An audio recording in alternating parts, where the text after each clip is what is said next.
I'm a lifeguard. There's someone who won't get out of the deep end of the pool. The storm clouds had been rolling in for 20 minutes now. A dark, angry gray. I was sitting in the usual lifeguard chair, just waiting for the first peal of thunder so I could blow the whistle and order everyone out of the pool. The pool was crowded. It had been a scorching 92°F earlier, although now with the impending storm it had cooled down. I scanned the people swimming. A few scattered seniors, a whole boatload of rambunctious kids. Not a lot of young or childless people. I don't blame them. I wouldn't want to come here either. Lightning shot across the sky. I grabbed the whistle and blew. Everyone made their way to the stairs. Some of the kids were screaming, upset that swim time was over. Oh, boo-hoo. A saggy old man hefted himself out of the pool. A cute mom in a bikini ran past to chase her running toddler. The thunder rumbled in. I felt the first few drops of rain hit my shoulders. I checked the time. Almost 4:30. We had to keep everyone out of the pool for 30 minutes whenever we saw lightning. As the pool cleared out, though, I noticed there was one person who wasn't moving towards the exit.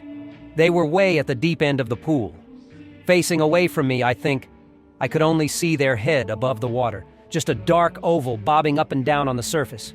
I grabbed my whistle and blew it again, angrily, shrilly. The head didn't react. And then I felt bad. This person could be deaf or hearing impaired. I climbed down from my post and started walking towards the deep end of the pool. Everyone else was out of the pool now. Most of them had cleared the area too, either going home or to the little snack bar we had at the far edge of the property.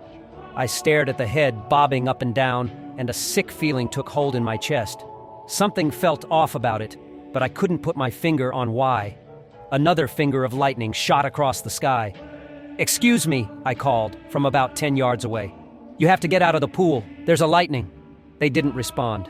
I stepped forward, my heart starting to pound. Something is wrong here. Really, really wrong. If I were alone, I definitely would have run the other way.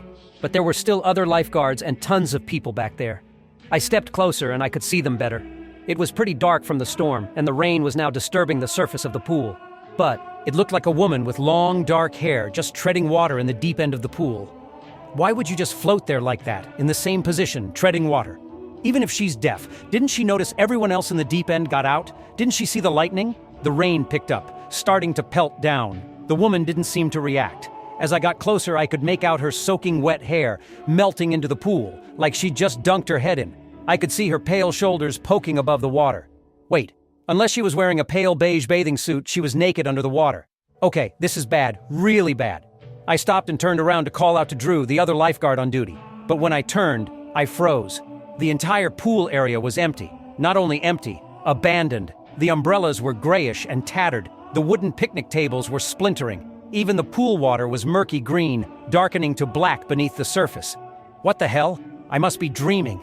This can't be real. This can't... A splash made me turn back towards the woman. I looked up to see that she'd disappeared. Just a roiling, turbulent spot of water where she'd just been. What? Where'd she go? I immediately jumped away from the edge of the pool in case she was coming towards me. But I didn't see her anywhere. I scanned the murky water, but it was impossible to see into it. F this. I'm going home. I broke into a run towards the pool entrance. That's when I saw her. She was climbing out of the pool, taking the steps one by one at the shallow end. Her dark hair trailed all the way to her rear. Her skin looked impossibly white in the dark shadows from the storm, almost like she was faintly glowing. She turned and slowly started making her way towards me. What do I do? I could try to run past her. There wasn't much space between her and the fence, though. I could run the other way around the pool and to the exit, but she'd just turn around and intercept me. And where is everyone? She was a little closer now. I could make out the 2 black dots of her eyes on her face. They were too dark, like her eyes were pure black, or like she just had hollow pits where her eyes should have been. I couldn't tell. I ran over to the fence. I stuck my foot in the chain link and began to climb. I could only do it because I wasn't wearing shoes, manipulating my toes through the gaps. I got halfway up and glanced back. Oh no, she was so much closer than I would have expected. Only about 15 feet away, she was naked and pale and bluish, like she drowned in the water. Her face was gaunt. Her mouth hung open and her eyes were pure black. I scrambled up the fence. A cold hand locked onto my ankle. I didn't look down. I couldn't. I knew it was her hand, yanking me back. I kicked and screamed, "Let me go!" I think my fear delighted her. I heard a little chitch sound escape from her lips, as if she were laughing, but didn't quite know how. I kicked as hard as I could. I felt her fingernails claw into my ankle, but then I was free and I scrambled the rest of the way up the fence. I plummeted to the ground. My body hit hard. I lay there for a second, gasping for breath. When I opened my eyes, the sounds of the pool returned. I sat up and noticed I was still on the pool side of the fence. But all the people were back. The pool was clear. The storm was passing now, warm sunlight starting to brighten the shadows. "Hey man, you okay?" I looked up to see Drew standing over me. What happened?" "I don't know. You don't remember? Did you knock yourself out or something?" "What time is it?" I croaked. 5:23. It was about 4:30 when I blew the whistle. I lost an hour. "Did you see her?" I asked. "Who?" "That weird woman, in the deep end of the pool. She wasn't coming out when I blew the whistle."